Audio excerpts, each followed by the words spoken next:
Hi.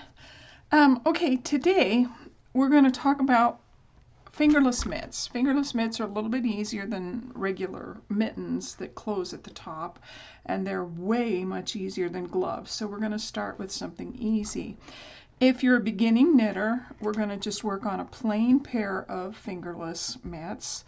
And if you're a little more experienced, I'm going to go ahead and do lessons for the Fadewalker from Ravelry. You can get the pattern from just Ravelry to do these.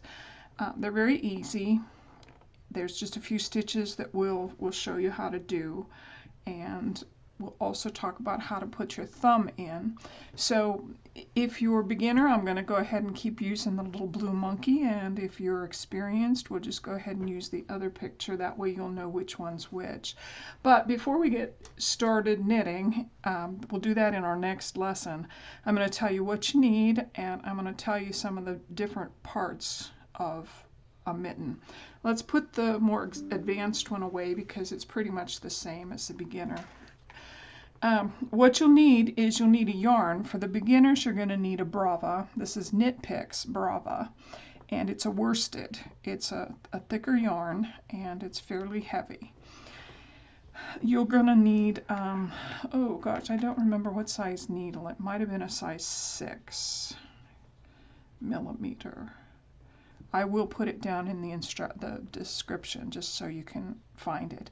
But there are parts to a glove. Here, let's take one and put it aside. You're going to knit a cuff, which is just a ribbing. It's a knit one, purl one ribbing. And by now you should be comfortable doing that. The thumb is also, the end of the thumb is also a knit one, purl one. And the end of your mitten is also a knit one, purl one ribbing. So you have 3 ribbings. And by now, again, like I said, you should be used to doing knit, purl, knit, purl, knit, purl, knit, purl. So this is just a cast on, and I did these on a circular needle. You can do them on 5 double points if you like. They're plenty big to do them on that. Personally, I like doing the body of the glove on a circular, and then when I do the thumb, I put them on double points. So you might want to make sure you have both of those. The other thing that we're going to talk about is when you do the thumb, we do what's called a gusset. And when you look at a thumb, if you just look at this piece and you would knit it straight up, this is all you would get without the thumb. You wouldn't have the thumb on, you would just have it straight knit. But when we want to do mittens, we want to make allowances for the thumb that comes out this way. And what we do with that is we make what we call a gusset. And a gusset's fairly easy to make. Once you make one, you're just going to be so surprised at how easy this was. All it is you will put, so you're going to need some stitch markers. You'll put a stitch marker, and then you'll make one, which means you're going to, in one stitch, you're going to make 2 stitches.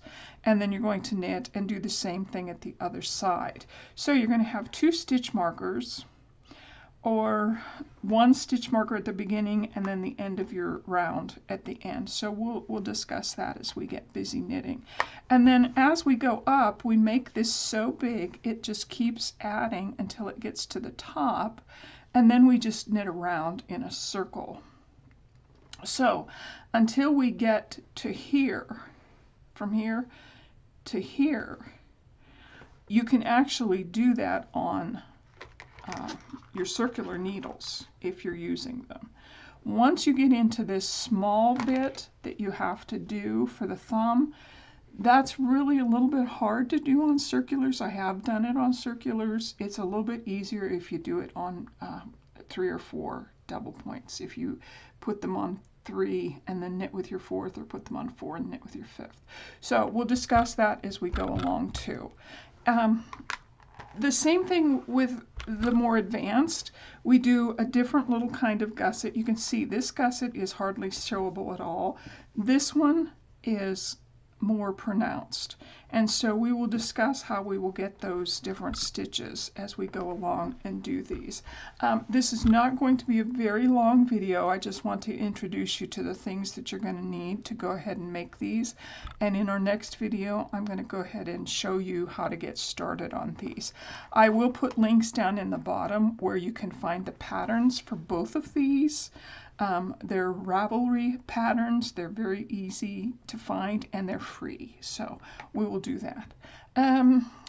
Other than that, I hope next time we get together, you'll be ready to do some mittens.